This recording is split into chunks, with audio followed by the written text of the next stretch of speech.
Big round of applause for Phumzile Mlambo Nuka. Phumzile, thank you very much. Your words truly, truly inspiring, an excellent way, an inspired way to kick off our He for She campaign.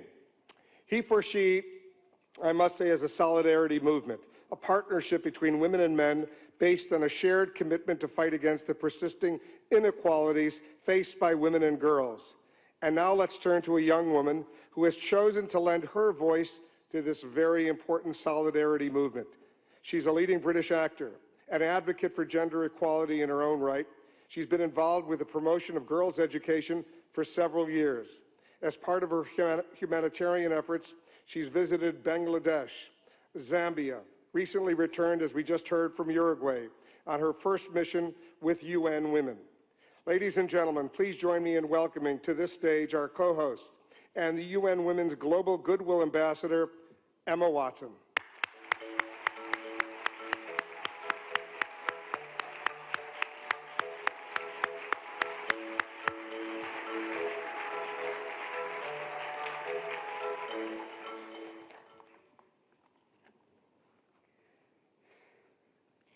Your Excellencies, UN Secretary General, President of the General Assembly, Executive Director of UN Women, and distinguished guests.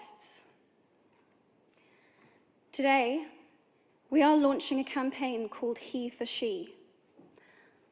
I am reaching out to you because we need your help. We want to end gender inequality, and to do this, we need everyone involved. This is the first campaign of its kind at the UN. We want to try and galvanize as many men and boys as possible to be advocates for change. And we don't just want to talk about it. We want to try and make sure that it's tangible. I was appointed as Goodwill Ambassador for UN Women 6 months ago. And the more I've spoken about feminism, the more I have realized that fighting for women's rights has too often become synonymous with man-hating. If there is one thing I know for certain, it is that this has to stop. For the record, feminism, by definition, is the belief that men and women should have equal rights and opportunities. It is the theory of the political, economic, and social equality of the sexes. I started questioning gender-based assumptions a long time ago. When I was 8, I was confused being called bossy because I wanted to direct the plays that we would put on for our parents, but the boys were not. When at 14, I started to be sexualized by certain elements of the media. When at 15, my girlfriends started dropping out of their beloved sports teams because they didn't want to appear muscly.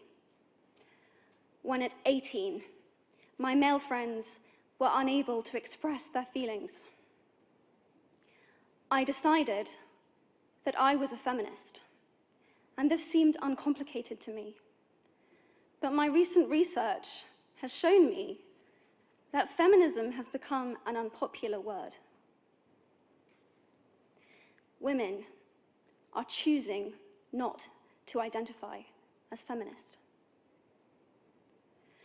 Apparently, I am among the ranks of women whose expressions are seen as too strong, too aggressive, isolating, and anti-men, unattractive even. Why has the word become such an uncomfortable one? I am from Britain, and I think it is right that I am paid the same as my male counterparts. I think it is right that I should be able to make decisions about my own body. I think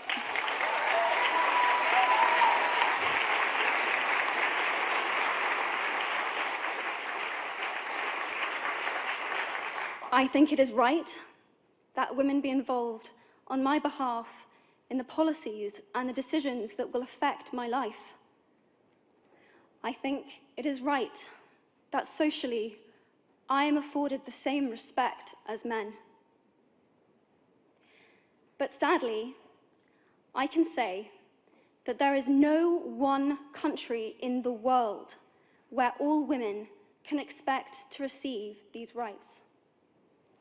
No country in the world can yet say that they have achieved gender equality. These rights I consider to be human rights, but I am one of the lucky ones.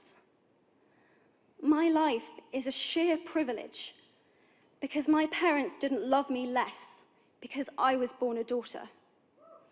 My school did not limit me because I was a girl. My mentors didn't assume that I would go less far because I might give birth to a child one day. These influences were the gender equality ambassadors that made me who I am today. They may not know it, but they are the inadvertent feminists who are changing the world today. We need more of those. And if you still hate the word, it is not the word that is important. It's the idea and the ambition behind it. Because not all women have received the same rights that I have. In fact, statistically, very few have been. In 1997, Hillary Clinton made a famous speech in Beijing about women's rights. Sadly, many of the things that she wanted to change are still true today. But what stood out for me the most was that less than 30% of the audience were male. How can we affect change in the world when only half of it is invited or feel welcome to participate in the conversation? Men,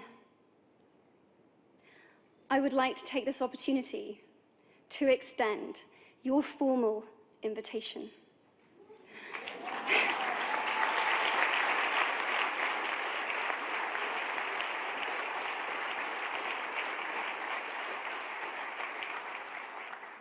Gender equality is your issue too. Because to date, I've seen my father's role as a parent being valued less by society, despite my needing his presence as a child as much as my mother's. I've seen young men suffering from mental illness, unable to ask for help, for fear it would make them less of a man or less of a man.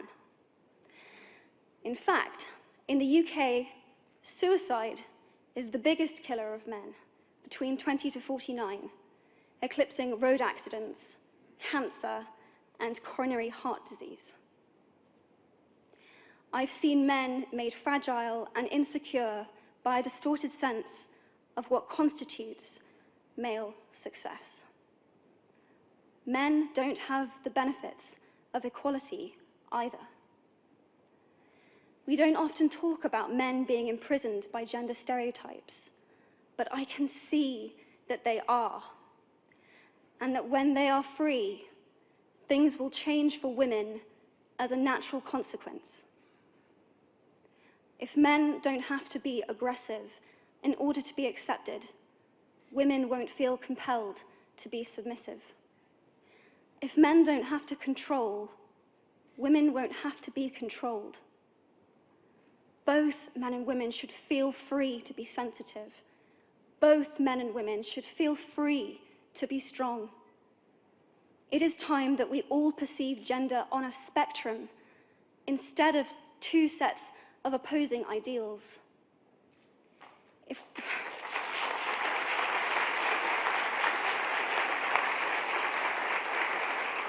If we stop defining each other by what we are not and start defining ourselves by who we are, we can all be freer.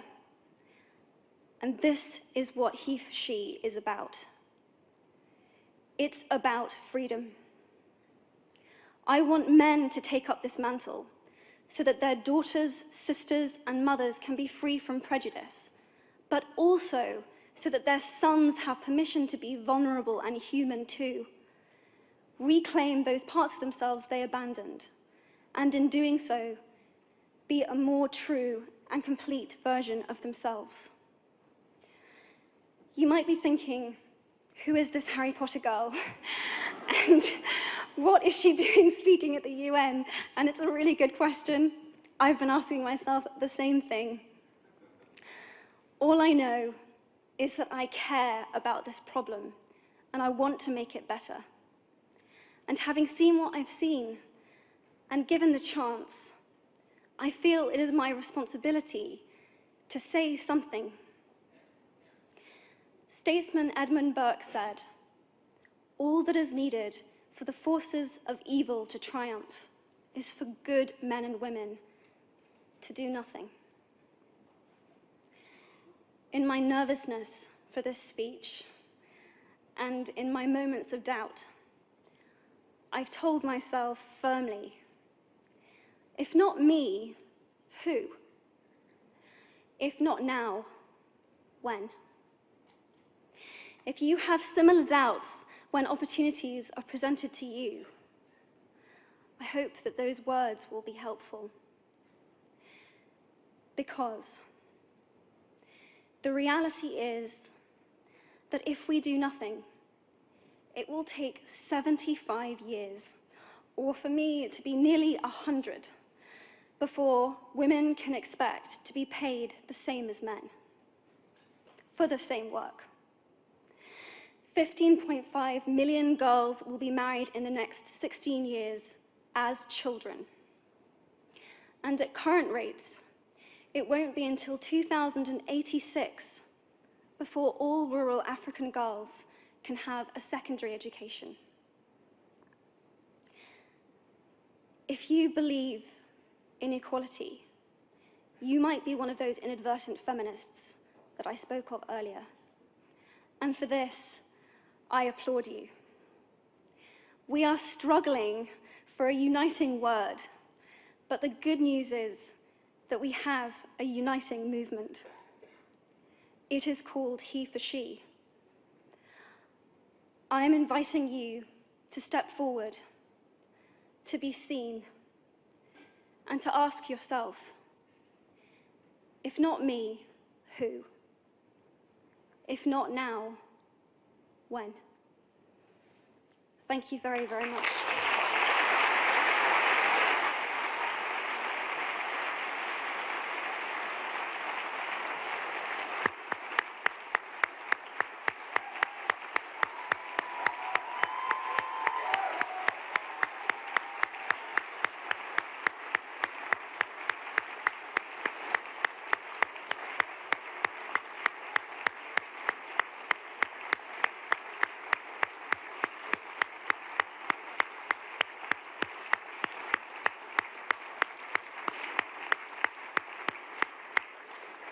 What a beautiful, beautiful speech. What a beautiful thought. Emma, pay attention.